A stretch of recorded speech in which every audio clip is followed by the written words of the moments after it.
આવકનો દાખલો કાઢવા માટે હવે તમારે મામલતદાર કચેરી કે તાલુકા પંચાયતમાં જવાની જરૂર નથી, કારણ કે હવે તમે તમારા ગામમાંથી આવકનો દાખલો કઢાવી શકો છો।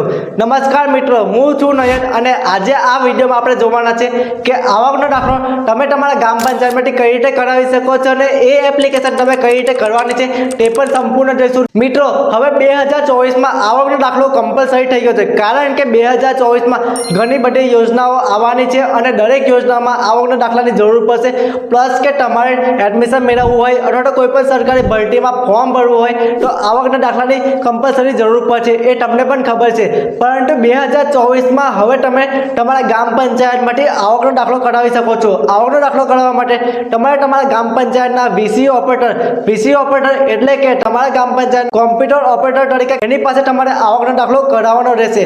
આવકનો દાખલો કઢાવવા માટે તમારે તલાટી કમ મંત્રીનો કોન્ટેક્ટ કરવાનો રહેશે।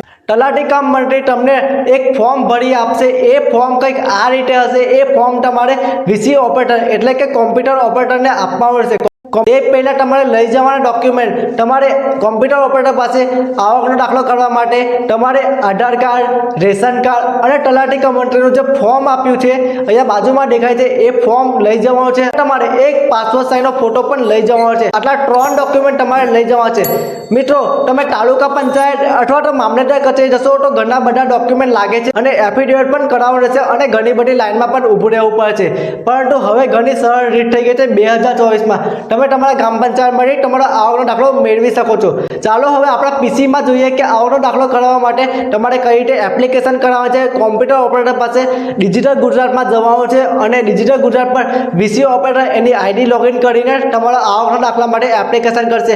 ચાલો હવે આપણે પીસીમાં જોઈએ સંપૂર્ણ કે આપણે આવકનો દાખલો કરવા માટે કઈ રીતે એપ્લિકેશન કરાવવા છે એ કોમ્પ્યુટર ઓપરેટર પાસે। ગામનો VC operator digital Gujarat open કરશે, એની આઈડી લોગિન કરવા માટે લોગિન પર ટિક કરીને ઓફિસ લોગિનમાં જશે। અહીંયા એની આઈડી લોગિન કરશે અને લોગિન કર્યા બાદ એક પેજ ઓપન જોવા મળશે। એ વીસી ઓપરેટરનું પેજ હશે ડિજિટલ ગુજરાતમાં। એપ્લિકેશન કરવા માટે એપ્લિકેશનમાં ટિક કરવાનું છે, અહીંયા એન્ટ્રી પર ટિક કરવાનું છે। એપ્લિકેશન એન્ટ્રી પર ટિક કર્યા બાદ અહીંયા તમને જોવા મળશે એક પેજ ઓપન જોવા મળશે। અહીંયા તમારી બધી ડિટેલ નાખવાની છે। અહીંયા શ્રીમતી હોય તો શ્રીમતી, સીમાન હોય તો સીમાન, માત્ર ગુજરાતી ભાષામાં તમારે એન્ટર કરવાનું રહેશે। અહીંયા તમારે લાગુ પડતું સિલેક્ટ કરી લેવાનું છે। અહીંયા મિડલ નેમમાં મિડલ નેમ, ફર્સ્ટ નેમમાં ફર્સ્ટ નેમ અને સરનેમમાં સરનેમ નાખી દેવાની છે। જે પણ તમારી ડિટેલ હોય એ ફિલ કરી દેવાની છે। મેં અહીંયા મારી ડિટેલ ફિલ કરી લઉં છું અને વિલેજ પણ સિલેક્ટ કરી દઉં છું। વિલેજ સિલેક્ટ કરતી વખતે ધ્યાન રાખો તમારે જે લાગુ પડતું તે વિલેજ સિલેક્ટ કરવાનું છે અને અહીંયા પણ એડ્રેસમાં પણ તમારે એડ્રેસ એન્ટર કરી દેવાનું છે। એડ્રેસ મેં અહીંયા બ્લર કરું છું, સિક્યોરિટી પર્પઝ રીતે અહીંયા મેં બ્લર કરું છું, એડ્રેસ શો નહીં કરી શકતો અને અહીંયા મોબાઈલ નંબર પર એન્ટર કરી દઉં છું। એટલું યાદ રાખજો, જે પણ તમારે અપ્લાય કરો છો એ તમારા ગામ પંચાયતના વીસી ઓપરેટર તરીકે અપ્લાય કરી શકે છે, તમે જાતે એન્ટર નહીં કરી શકો। મેં મોબાઈલ નંબર એન્ટર કરી દીધો છે અને અહીંયા મેં બ્લર એટલા માટે કર્યું સિક્યોરિટી પર્પઝના લીધે। અહીંયા સિલેક્ટમાં કરવાનું છે, અહીં તમારે પંચાયત જે પણ સર્વિસ લાગતી પંચાયતમાં સિલેક્ટ કરી લેવાનું છે। અહીંયા આવકનો દાખલો સિલેક્ટ કરવાનો છે। આવકનો દાખલો સિલેક્ટ કરશો બધા ડોક્યુમેન્ટ નીચે આવી જશે। અહીંયા તમારે એક એક કરીને ડોક્યુમેન્ટ અપલોડ કરવાના છે, મતલબ કે ડોક્યુમેન્ટના નંબર નાખવાનો છે। આટલા બધા ડોક્યુમેન્ટ તમારે એન્ટર કરવાની જરૂર નહીં પડે। અહીંયા કોઈ પણ 3 ડોક્યુમેન્ટ આપી શકો છો, જેમ કે રેશન કાર્ડ કમ્પલસરી છે અને આધાર કાર્ડ કમ્પલસરી છે।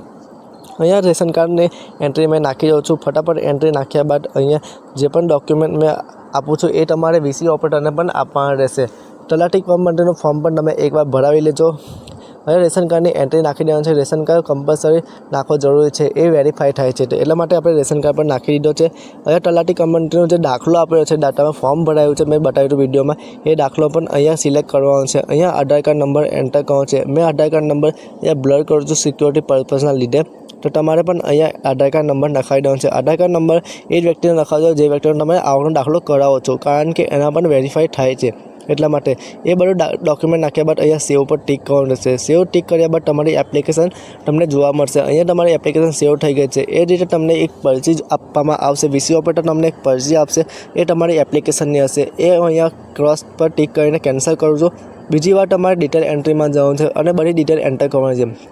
ડિટેલ એન્ટ્રીમાં જઈને ફરી એકવાર ડિટેલ એન્ટ્રીમાં જવાનું છે। ડિટેલ એન્ટ્રી ટિક કર્યા બાદ તમારે અહીંયા એપ્લિકેશન સિલેક્ટ કરવાની છે। તમારી એપ્લિકેશન 16 નંબરની હોય તો 16 નંબર, જે પણ એપ્લિકેશન અલગ અલગ નંબર હશે, અહીંયા તમારી ડિટેલ ઓટોમેટિક બધી આવી જશે। અહીંયા ખાલી તમારે ફાધર નેમ, તમારી આવક કેટલી છે એ બધું એન્ટર કરવાનું છે. અહીંયા ફાધર નેમ હું અહીંયા પૂરું ફાધર નેમ એન્ટર કરી રહ્યો છું અને તમારું રિલેશન પણ સિલેક્ટ કરવાનું છે. રિલેશનમાં તમારે જે પણ લાગતું હોય એ સિલેક્ટ કરી શકો છો. અહીંયા સન છે, સન, ફાધર હોય તો ફાધર અહીંયા સિલેક્ટ કરી શકો છો. અહીંયા પોઈન્ટમાં જઈને 15 પોઈન્ટ સિલેક્ટ કરવાનું છે. 15 પોઈન્ટ એટલા માટે કે તમારી આવક 1,50,000 કરતાં ઓછી હોય તો 15 પોઈન્ટ સિલેક્ટ કરવાનું છે. તમારી આવક તમારે 1,50,000 કરતાં વધારે હોય તો એફિડેવિટ પર ટિક કરવાનું છે અને એફિડેવિટ આપવાનું છે. અહીંયા મારી આવક 1,50,000 કરતાં ઓછી છે તો 15 પોઈન્ટ સિલેક્ટ કરું છું. અહીંયા મેં મારી આવક લખી દીધી છે. મેં આવક બ્લર કરું છું કારણ કે સિક્યોરિટી પર્પઝના લીધે. અહીંયા તમારે ડોક્યુમેન્ટ અપલોડ કરવાનું છે. ડોક્યુમેન્ટ અપલોડ કરીને તમારે એક ફોટો અપલોડ કરવાનો છે.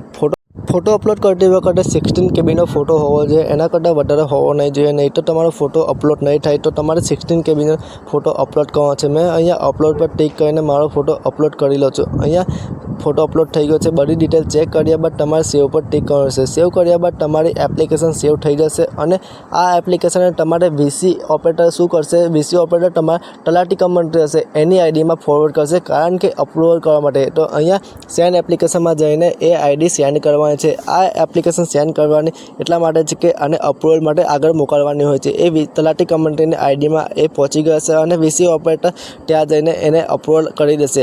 એ મેં નહીં બતાવી શકું કારણ કે તલાટી કમ મંત્રીની આઈડી હોઈ શકે, સિક્યોરિટી પર્પઝના લીધે મેં બતાવી નહીં શકું. અહીંયા પ્રિન્ટમાં જઈને તમારે